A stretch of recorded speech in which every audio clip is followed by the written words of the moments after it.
Timoseewo ekisooka ssuula 2 olunyiriri olusooka okutuuka ku lusembayo.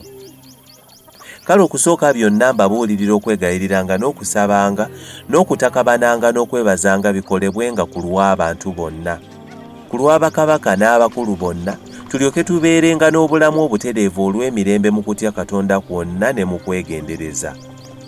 Ekyo kye kirungi ekikkirizibwa mu maaso g'Omulokozi waffe Katonda, eyayagala abantu bonna okulokoka era okutuuka mu kutegeerera ddala amazima. Kubanga waliwo Katonda omu, era omutabaganya wa Katonda n'abantu omu, omuntu Kristo Yesu, eyeewaayo abe omutango olwa bonna, obujulizi bwakyo obwalabisibwa mu ntuuko zaabwo. Olwa kino nze nateekebwawo okuba omubuulizi era omutume, njogera mazima sirimba, omuyigiriza w'amawanga olw'okukkiriza n'amazima. Kyenva njagala abasajja basabenga mu buli kifo, nga bayimusa emikono emitukuvu, awatali busungu na mpaka.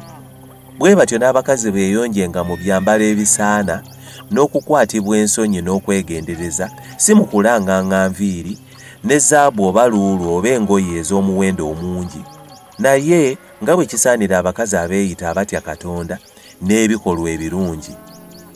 Omukazi ayigenga mu bukkakkamu mu kugonda kwonna, naye omukazi mmugaanye okuyigirizanga newankubadde okufuganga omusajja, naye okubeeranga mu bukkakkamu. Kubanga Adamu ye yasooka okutondebwa oluvannyuma kaawa, era Adamu si ye yalimbibwa, naye omukazi oli ye yalimbibwa n'aba mu kwonoona, naye anaalokokanga mu kuzaala bwe banaanyiikiriranga mu kukkiriza n'okwagala n'obutukuvu awamu n'okwegendereza.